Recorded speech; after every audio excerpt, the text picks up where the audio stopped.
కిందనే ల్యాగ్ ఉంది, కొంచెం 10 నిమిషాలు పోగానే కట్ చేస్తే బాగుంది అనిపించింది. కానీ లాస్ట్ క్లైమాక్స్లో చూసిన వాళ్ళకి ఏమనిపిస్తుంది అంటే ఆ మదర్ సెంటిమెంట్ అనేది లేకపోతే సినిమాకి అసలు స్టోరీ ఎక్స్ప్లెయిన్ చేయకపోతే ఏముండదు. చాలా అంటే చాలా బాగుంది. ఒక్క నిమిషం స్క్రీన్లో కాదు 3 అవర్స్లో ఒక్క నిమిషం కట్ చేసినా కూడా సినిమాలో ఏదో పోయింది అన్న ఫీలింగ్ వస్తుంది డెఫినెట్గా. అన్న ఇద్దరు హీరోలు అన్న, ఇందులో విలన్ లేడు. ఎస్ఏ సూర్య గారు, నాని ఇద్దరు కూడా హీరోలే. ఒకళ్ళ మించిన ఒకరు డైరెక్టర్ వీళ్ళిద్దరిని బ్యాలెన్స్ చేసుకుంటూ సినిమాని ఈ లెవెల్ తీసుకొచ్చారు చూసారా, అది గ్రేట్ డైరెక్షన్. ఇది ఖచ్చితంగా దసరా మూవీని కొడుతుంది భయ్య, డెఫినెట్గా ఇదే బాగుంది భయ్య, ఇదే బాగుంది. ఎందుకంటే దసరాలో ఒక మాస్ లుక్ కన్నా ఇందులో క్లాసు మాసు మిక్స్ చేసి కొట్టారు చూడు, అది హైలైట్ అనిపించింది.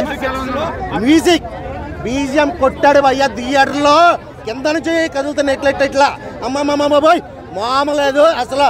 బీజిఎంఏ సినిమాని సగం లేపేసిందని చెప్పాలి. సినిమాలో ప్రతి సీన్ ఎలా ఉందంటే 1:74 నిమిషాల సినిమా, దాని ఒక స్టార్టింగ్ స్లోగా స్టార్ట్ అయ్యి తర్వాత సినిమా ఎరగదీస్తాడు భయ్య. ప్రతి సీన్ హైలైట్గా ఉంది. ఈ నాని గారా ఎస్జే సూర్య అని చెప్పితే రెండు కల్లా ఏది ఇంపార్టెంట్ అని చెప్పినట్టు ఎస్జే సూర్య అని చెప్పొచ్చు. నిజంగా 1 మ్యాన్ షో, నిజం చెప్పాలనుకుంటే సినిమా 1 మ్యాన్ షో. సో ఇటువంటి సినిమాని ఎవరూ మిస్ అవ్వద్దు. నిజంగా ఒక మంచి ఎంటర్టైన్మెంట్. మీరు రొమాన్స్లో ఈ ఎక్స్పెక్ట్ చేసి అయితే రావద్దు. బంచిక్ సినిమాలు వేరే ఉంటాయి. మీరు ఎవరైనా ఆడియన్స్ చూడాలనుకుంటే ఆ సినిమాలు వేరు, ఆ సినిమా సెపరేట్గా వెళ్ళండి.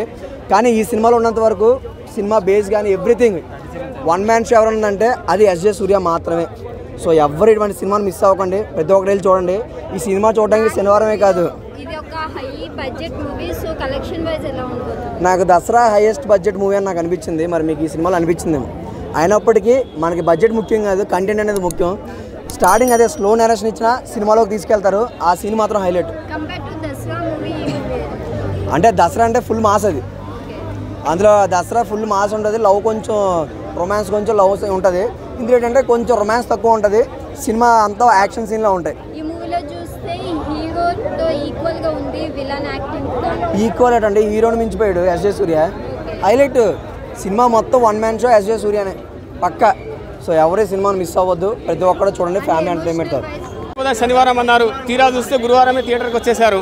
సో ఇదండి మూవీ. ఒక వ్యక్తికి కానీ ఒక ఊర్లో కానీ ధైర్యం నింపడం కోసం 2 గంటల 50 నిమిషాలు సినిమా తీశారా, లేకపోతే నాని తల్లి ఇచ్చిన మాటకి, లేకుంటే నానిని కంట్రోల్ చేయడం కోసం తల్లి మాట 2 గంటల 50 నిమిషాల సినిమా దారి తీసిందా, లేకపోతే ఎస్జే సూర్య అండ్ ఆశీష్ విద్యార్థి యొక్క కోపతాపాలకి సోకులపాలెం ప్రజలకు ఇబ్బంది అయ్యి 2 గంటల 5 నిమిషాలలో ఉన్నారా అనేటువంటిది ఈ కాన్సెప్ట్. ఈ కాన్సెప్ట్లో ఓవరాల్గా ఏంది అంటే నాని గారి యాక్షన్ సైలెంట్గా ఉంది, ఎస్జే సూర్య గారి యాక్షన్ వైలెంట్గా ఉంది, ఆశీష్ విద్యార్థి గారి యాక్షన్ డిఫరెంట్గా ఉంది. So this are the movie. ఇది హీరోయిన్ రోల్ చాలా తక్కువ ఉంది. ఆశీష్ విద్యార్థి గెలుస్తారు. ఆ రోల్ అనేది ఒక డిఫరెంట్ రోల్. నిజంగా చెప్తున్నా, ఆ పడే టెన్షన్, ఒకడు మమ్మల్ని చంపేస్తాడు అంటే ఒకటి ఎవరన్నా ఫాలో అవుతున్నా టెన్షన్తో చూసావా ఆ role. Nani already natural star, ఇంకా చెప్పాల్సిన అవసరం ఏం లేదు.